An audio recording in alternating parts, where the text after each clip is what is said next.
Hi, everybody. I don't know if it's a good afternoon, but here we are again with Ali, my buddy. I'm gonna give him a little treat here. He's my researcher for everything we do here. Got to put him down here for a minute, and of course, we're going to be talking about the Iran war again today, and this is day 5. I'm going to try to do these SitRep situation reports every day, uh, so long as it's going on. Try to do it. And it's just a sad day. It's going to keep going on and on. And let's start with this right here. This is from Judge Napolitano's interview with Douglas McGregor, Colonel Douglas McGregor, really good military analyst. Make sure you watch him. And this is just a montage they made. Excuse me, I'm still a little sick today. Try to get through this. Okay, here we go.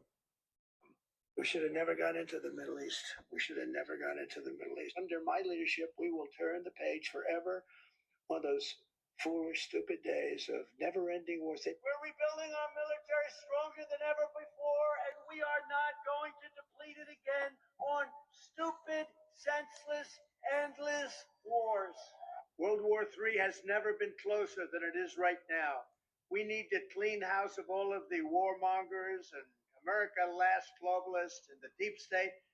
I am the president who delivers peace. I was the first president in decades who didn't start a war. And the worst, most incompetent, most corrupt president in history is going to drag us into World War III.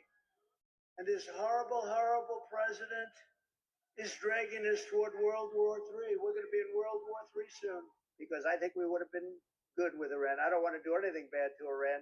Large sections of the Middle East. I mean, look at the death and destruction that's taken place. It's what would happen if we had a war. We won't with me, but you will have World War III, I believe, without me. That, of course, Colonel. So here we are.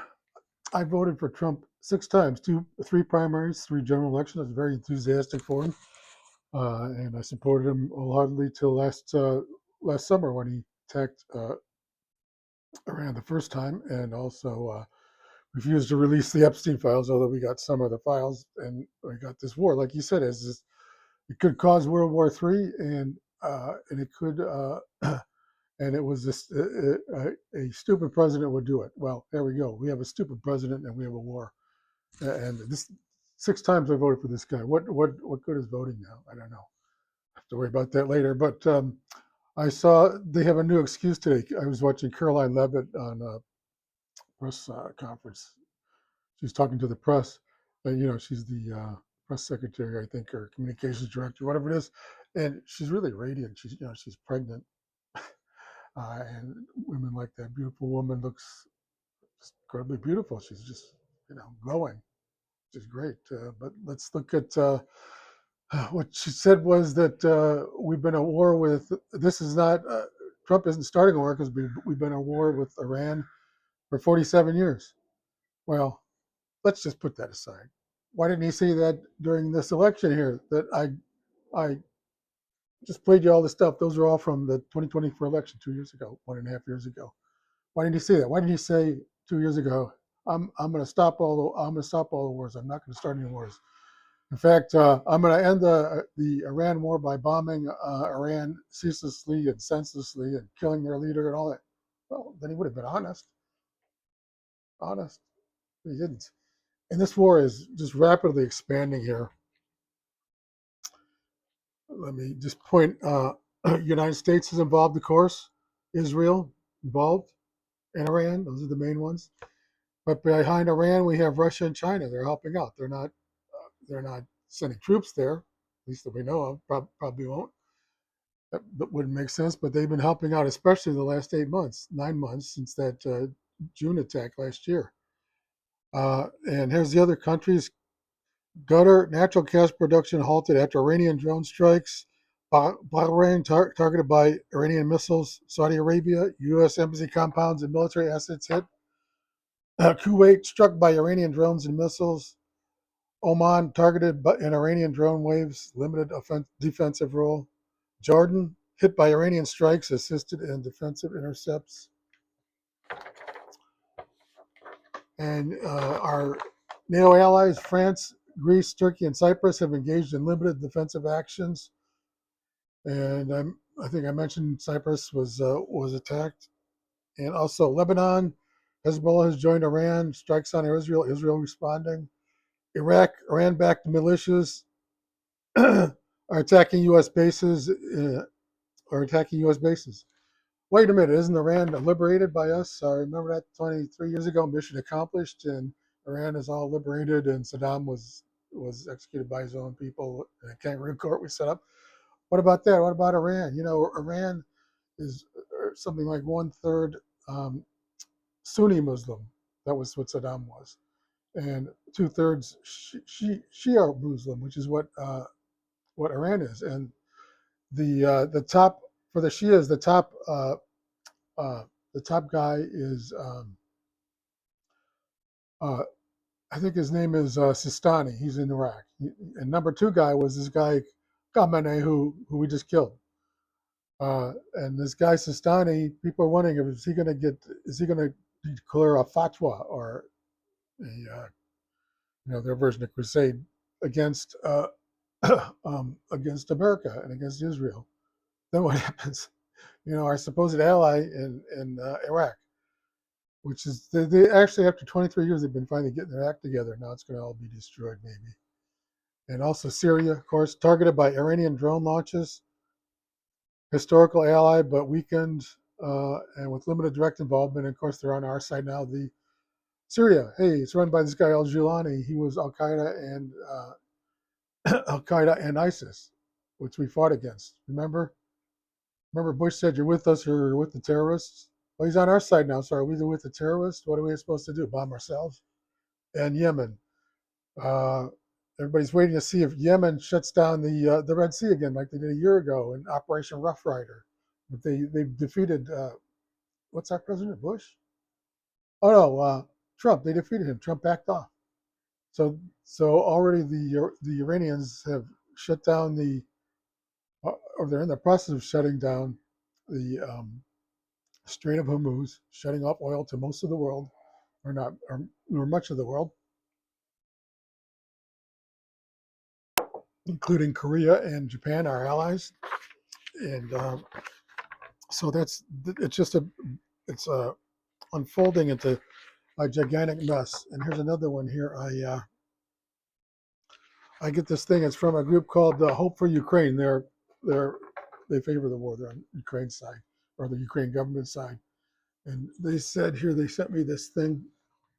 Um, it's a geopolitical analysis from subject matter by expert and CEO of Hope for Ukraine, Yuri Boychko, I think it is, Yuri Boychko. And they're saying if Ukraine had fallen in 2022, that's when the war started, when Russia invaded in February 2022, 4 years ago. They say if Ukraine had fallen in 2022, the Middle East would likely be engulfed in high-intensity multi-front war today with direct Russian participation. For a decade, Russia used Syria as a testing ground for the very code Caliber missiles and Su-35 fighters that are now being deployed or pinned down in the Donbass. The Donbass is the area in eastern Ukraine, which is the main contested area. Yeah, except the problem is the Ukraine war pushed Russia much closer to Iran and also to China. They're all pushed together. They all became friends more because they had the same common enemy, us, the United States, because of Joe Biden, and now because of Trump. Because Trump said he'd end the Ukraine war in 24 hours. That was when was Trump inaugurated 13 months and a couple of days ago. Okay, so here we go. Without the Ukrainian miner, those Greek meat grinder. She even mentioned the word meat grinder. It's because so many people have been killed. Like it's disputed the numbers, but up to 2 million Ukrainians and 300,000 Russians just all killed in this pointless, idiotic war. And Ukraine is so damaged they might not even survive as a country. So um, she says these forces would be currently reinforcing Iran, and they quote an axis of resistance unquote. Instead, quote, Russia watches from the sidelines, and so on. Uh, this is just mistaken because Russia is not waiting from the sidelines. They might have some technicians there with their air defense, but what the main thing they're doing with China is providing. Well, earlier they provided all kinds of missiles, technology parts for Russia, for Iran's missiles, and they're probably still providing those one way or another. But the main thing now they're providing is intelligence because they have satellites overhead and to guide where where Iran is shooting its missiles. That's the main thing Russia and China are providing right now. The battlefield now isn't like in the past where you couldn't see much, even in World War II, even 10 years ago. Now you see the whole thing. You see the whole thing, and then there's electronic intelligence too, and linguists listen in, which is what I did for our army against Russia, or Soviet Union rather, from 79 to 82. So the Russians and Chinese are helping more than ever before, especially after the bombing of Iran last June, 12-day war. Russia and China became much more involved. Iran had been reluctant to get them involved because they want to stay independent, but now they realize they needed it. So they're getting all this intelligence.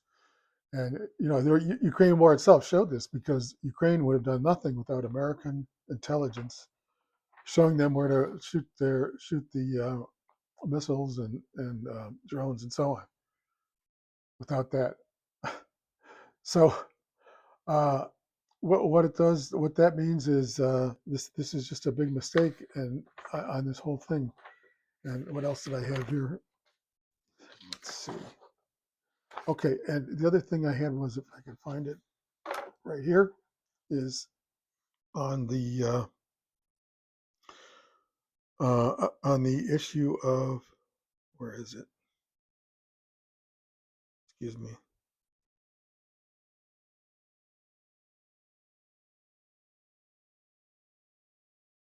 Siri, open messages.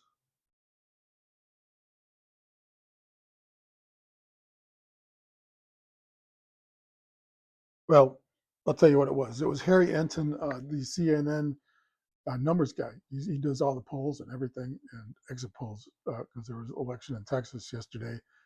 It was just a primary election, but uh, it used to be that in Texas, in this area anyway, it was 60% turnout for Republicans, 40% turnout for Democrats. But this time it was 51% turnout for Democrats and 49% turnout for Republicans. So they changed it dramatically. Turnout means, of course, that's when you go out to vote. And the real problem there is national, because if Republicans are depressed, which they're going to be, I mean, I'm Republican, I'm depressed. In my blog today on Substack, I joked I'm about as encouraged as getting a letter from the IRS. And by the way, check out my Substack, johnseiler.substack.com. I have some good stuff on there today and every day, at least for this war. And remember here, like and subscribe, leave a comment. Really appreciate it for everything. And I think that's all we have for today. And well, Ollie went back inside. So, and I have my these Ollie treats that he really likes. And here we go. I have a link in the description if you want to go to Amazon and get it there. It's really good. Dogs love it. But let's pray to the end of this war. But it looks like it's going to last and last and last. We're talking weeks, months, years, maybe years. I mean, after all, this phase started last June, and you can go back even longer. According to Caroline Levitt, it's 47 years now. Well, I remember that. I was in the Army when that happened, when the revolution was there. I've talked about it before, actually, but let's put that aside for now. Maybe I'll talk about it again. So, sad days from our peace president, whom I voted for 6 times to bring peace. Like I said, thank you.